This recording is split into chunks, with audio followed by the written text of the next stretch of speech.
এই জন্যই কালীনাথকে বলি মাঝে মাঝে এদের নিয়ে শহরে গিয়ে হিন্দি ছবি দেখে এসো। সেখানে একজন নায়ক 10 জনকে মেরে শুইয়ে দেয়। মাতাগুড়ি জঙ্গলের সেই প্রতীক নামে লোকটা, সেও বোধহয় হিন্দি ছবি দেখে। 3-3টে ষাঁড়কে মেরে কুপোকাত করে দিয়েছে। চেহারা দেখো, চেহারা। এটাকে তো দেখে মনে হচ্ছে 2 গালে সুপুরি পুড়েছে।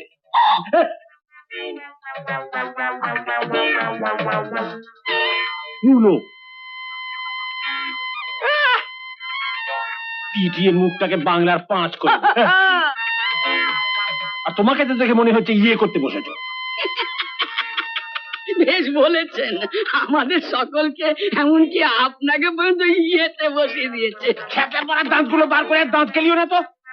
তুমি দেখতে পারোনি হিন্দি ছবি? আমি দেখি কি করবো? এই 2 ফুট 4 ইঞ্চি চুরি চুরি 4 ফুট 2 ইঞ্চি হাইট নিয়ে আমি কোথাও সঙ্গে মারামারি করতে যাবো? ভালো আইডিয়া তো দিতে পারো, বুদ্ধি তো দিতে পারো আমায়, সুন্দর সুন্দর, যাতে করে আমি প্রেম চোপড়া, অমরেশ পুরীর মতন 6টা রেপ, 10টা খুন এসব করতে পারি। হ্যাঁ, তারপর লিখে লম্বা নায়কটা রাম প্যাদানি দিয়ে যেমন হিন্দি ছবিতে দেয়। কিন্তু 6টা রেপ আর 10টা খুন করে তারপর তো আমি মার খাবো। একটা গাছও বাগাতে 3-3টে ষাঁড় পরে পরে মার খেলো। সব তোমার জন্য, বুঝলে, সব তোমার জন্য। একটা বুদ্ধি দাও দেখিনি। নায়ক লোকটাকে কিনতে পারা যাবে? ওকে হাতের মুঠে পেলে না, 50টা গাছ কেন, আমি সারা পৃথিবীকে কিনতে পারি। কালীনাথ, আগে বাবু, তোমার একটা ছবি দেবে? কেন বাবু? বাঁধিয়ে রাখবো। খুব ভালো। আচ্ছা বাবু, এই কি রকম ছবি চান আপনি? ঠিক এইরকম, এই যে দাঁত কেলাচ্ছ, এরকম দাঁত কেলানো ছবি।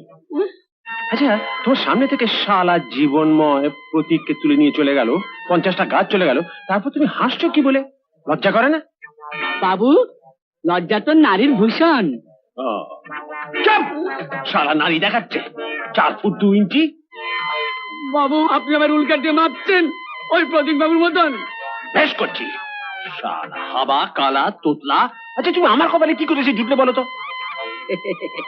সবই আপনার গতজন পাপের ফল বাবু। হালদার বাড়ি কলঙ্ক আমাকে পাপ পুণ্য দেখাচ্ছে।